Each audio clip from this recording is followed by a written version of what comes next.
Well, late this year, nations met in South Korea to address a global plastic crisis. The meeting follows 2 years of intergovernmental negotiations to develop a legally binding global instrument that covers land and the marine environment. More than 170 countries and over 600 observer organizations attended the summit. UN Secretary General Antonio Guterres called for action in the eradication of plastic pollution in the world, citing that by 2050, there could be more plastic than fish in the ocean. Well, let's now bring in Thando Lukuko, coordinator at South Africa Climate Action Network. Thando, a very good afternoon to you and thank you so much for your time. Given the predicted scenario of having more plastics than fish in the ocean by 2050, perhaps let's start the discussion by unpacking what the main challenges in addressing the plastic pollution on a global scale are. Hi, Onati, and thank you so much for having me on the show. Yeah, so the main challenges is really, if you look at it from a climate change lens first, right? To produce plastic, we have to use oil. And if you look at it from a packaging perspective, plastic is typically the most robust material that we currently have to date that allows trade to be packaged and shipped around the world, contributing largely to the plastic that we have in the world. So part of the issue that we have now is the one of the alternatives sources. Hemp is becoming a clear winner in that respect, but also particular products which have biodegradable elements in it so that it doesn't last quite as long as it does in the environment. But truly, it's still too large of a resource in terms of its availability and application across the world to really tie down across the value chain to be able to bring it to manageable levels.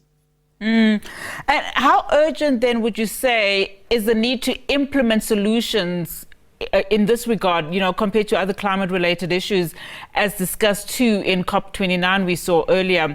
And more importantly, what are the most critical environmental and economic impacts if the plastic crisis remains unchecked?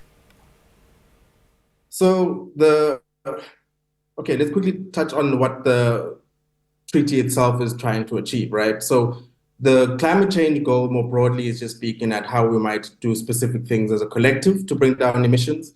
The plastics treaty is looking specifically at one particular intervention. So it's something that's far more tangible in the immediate sense for us to work towards. So the treaty is then trying to put together a framework which looks at how then we will deal with plastic at its life cycle. So from beginning its life and midway through up until the end of its life, including how we deal with issues of recycling. Then we also look at what are the legal obligations that exist in different countries around how the management of plastics will happen. The good thing is that there's already been this recognition globally that plastics is an issue, right? It's just a matter of, is private sector, for instance, willing to put more money towards R&D, towards finding alternative sources that take us away from plastic? And then is there sufficient incentives for them to be able to move in that direction? Surely the incentive should also take into consideration the fact that it's harming the environment. But then also in terms of what it is we have as regulations on our side, what kinds of regulations and policies exist that need to be adjusted to make sure that a world without plastics becomes far more feasible? We've seen it happen in particular countries. I think Kenya, Tanzania is the first country where they've outlawed the use of plastics, generally, particularly single use. So something like that, at least in the works of climate, becomes a far easier goal to achieve, to say, okay, maybe let's first start with doing away with all sorts of plastic. Yeah, I'm glad in your answer you said there is some level of good news. But when we talk about, the practicalities of how we go about these initiatives, what steps would you say can be taken, realistically to address the global plastic crisis, both land-based and marine plastic pollution, especially in light of the ongoing intergovernmental negotiations we are seeing now for a legally binding global instrument? Right. So I think, it's almost like a two-pronged strategy, right? So there's something that you could do at a very localized level. And to some degree, we've seen that happening, right? We've seen the likes of Woolworths giving you those bags now instead of single-use plastics, the need to now pay an additional fee for the traditional plastic. I think these are all interventions that are good to use at an individual basis at a local level. But if you need an entire global community to move at once, then something like a treaty becomes necessary because there's incentives, right? I mean, you can imagine there's money to be made in the production of plastic. And so to what degree can we then shift things away and disincentivize the continued use of plastics and, sorry to use this word, but in a sense, enforce people through some kind of legal instrument to move away from plastics? That's something that's far more achievable and would have a far-reaching impact across the whole globe. So this is the nice thing about, I mean, I use the word nice very arbitrarily, but this is the thing about the treaty again, is that it's trying to do those two things at once. On the one hand, is saying at a global level, let's hold those companies, for instance, who are producing plastics to a higher account, push them to a space where they've got alternatives, and those alternatives are economic in order to implement. And then let's disincentivize the use of plastics whilst creating a new fledgling industry that could essentially close the gap or the vacuum that's been created by the use of single-use plastics particularly. So having countries participate at an international level, but also having these small interventions at a localized level also help, because it raises the level of awareness within people that plastics are a problem. I mean, they see it when they go to the beach, right? And they're going to be seeing it a bit more now in this December as well. Yeah, you touched a little bit on the private sector side. I want to stay then on just the behavioral and economic perspective, but from individuals' perspective. What role then can local communities play in reducing plastic use and managing waste effectively? I mean, we see the interventions that also have been done at municipal levels too, but are people actually heeding the call here? I think there's a big part of it that is behavioral in its nature, right? I think that there's a growing volume of people that are starting to heed this call. For instance, when you look at it in the township or location, you see people are now collecting plastics in large bales in large quantities, right? Because they see that there's an economic value attached to the recycling of plastic, for instance. But as you continue to grow, it comes against this. Are we doing enough to educate people that you can no longer just throw something out your window? I've seen so many occasions where you drive behind a taxi or a bus or something and someone just throws the plastic out their vehicle. So there's the level of awareness that's happening to inform people of the harms that the plastic does. There's the lived experiences that people see. Again, as I say, you drive to certain communities, all you see is plastic pollution.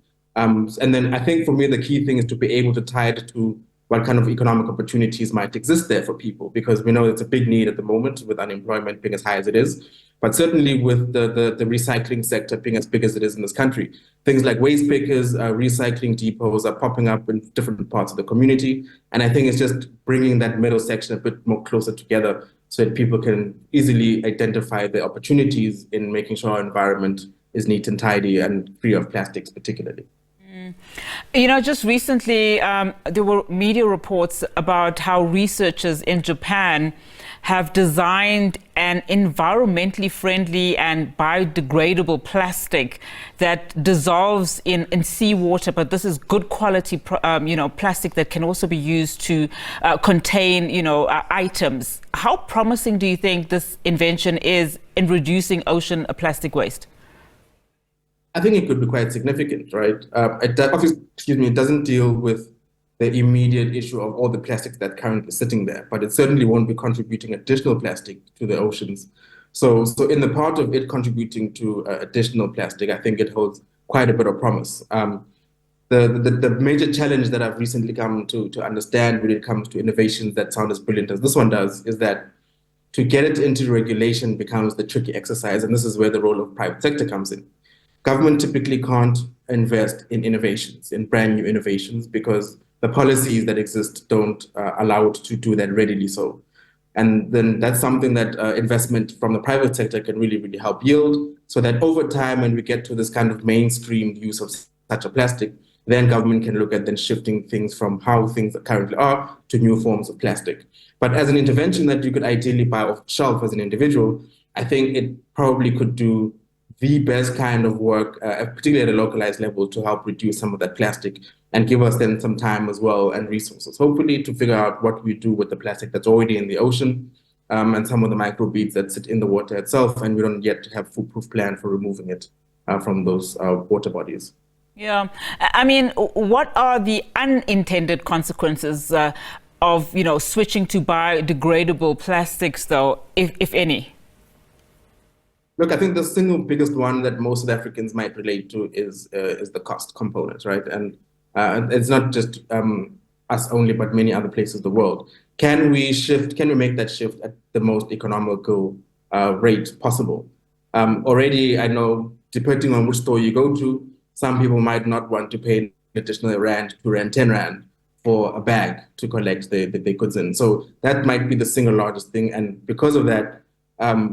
I know certainly I'm still trying to work my way out of this thing of having plastics in the drawer, right? But one of the things I try to do is to make use of those old plastics. So you find that we still have this lingering effect of plastic because we've all hoarded plastic to some degree and are still using that instead of paying that additional cost to use the biodegradable stuff. So beyond that, I don't think there's significant ones, maybe down to the recycling and upcycling component, where to what extent is that market ready to upcycle whatever biodegradable materials, right? Because it still takes time for the stuff to disintegrate. So I would say the cost would probably be the single largest downside. Yeah, and I want to go back to the point that you made, just in terms of accountability. How can data and research on plastic pollution inform more effective policy making, particularly in the loopholes and the difficulties that we are seeing from a government perspective? Yeah. So I think the one thing that I'll say first is that there's no amount of data that you can have to, you're not going to get 100% of the data, right, in order to make a decision. The best you could do is probably like 70%, 80% of the data, and continuously finding new data to help inform those decisions. So certainly investing in data, creating of new data points does help improve the decision making by the policymakers and others as well. So, and we're living in a world of data. And the good thing is once you have it, it also then puts you in a position to be able to model. And I would like to believe that some of that modeling would then help to inform the design of new forms of biodegradable materials, right?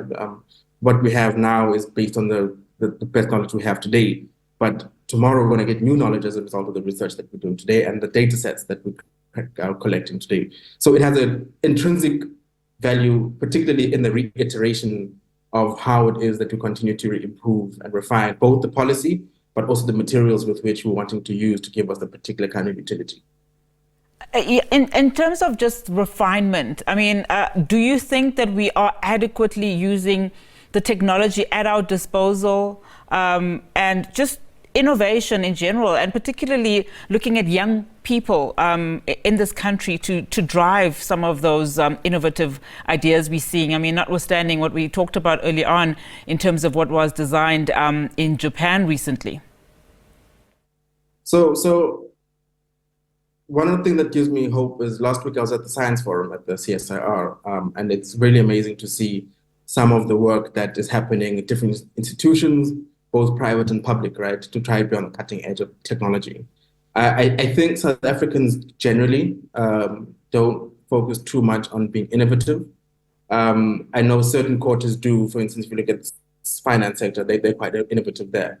But certainly, I think when it comes to young or the youth cohort and their involvement in things like maths and science as a complement to the innovations, not to say it's the only ones, but as a major contributor to some of those innovations, I think there's a lot that can still be done there. I don't think there's sufficient focus that we're having and connection that we're making between what innovation can be done, us taking advantage of the fact that as Africa continentally, we're the youngest population, right? We've got the single largest age cohort between 15 to 25. So in an ideal sense, you'd be working with that cohort to come up with a lot of new innovations that would then move into the mainstream in 10, 15 years' time. But what I've seen is there's a little bit of that innovation happening in specific quarters and specific sectors, but not necessarily a widespread agreement, if you will, or understanding by society generally that one of the things we're wanting to prioritize under our education is the importance of innovating, particularly those things that we're most used to, and innovating in such a way that it improves the communities wherein we come from, many of us. And I mean, as we conclude our conversation, and having listened to various nations speak about the broader climate change, mitigation goals, a lot of the time, of course, funding is being centered around how possible it is to quickly implement some of these goals. And we've spoken and touched a little bit about funding now in this discussion. But looking at developed nations that are struggling, particularly to implement some of these goals, how do you see this panning out in terms of, for South Africa, in fact, to make a difference so that we prevent scenarios where we're hearing that, by 2050, as an example, there'll be more plastics in the sea than there are fish? So I think the financing always becomes the sticky part, or at least one of the most stickiest parts, right?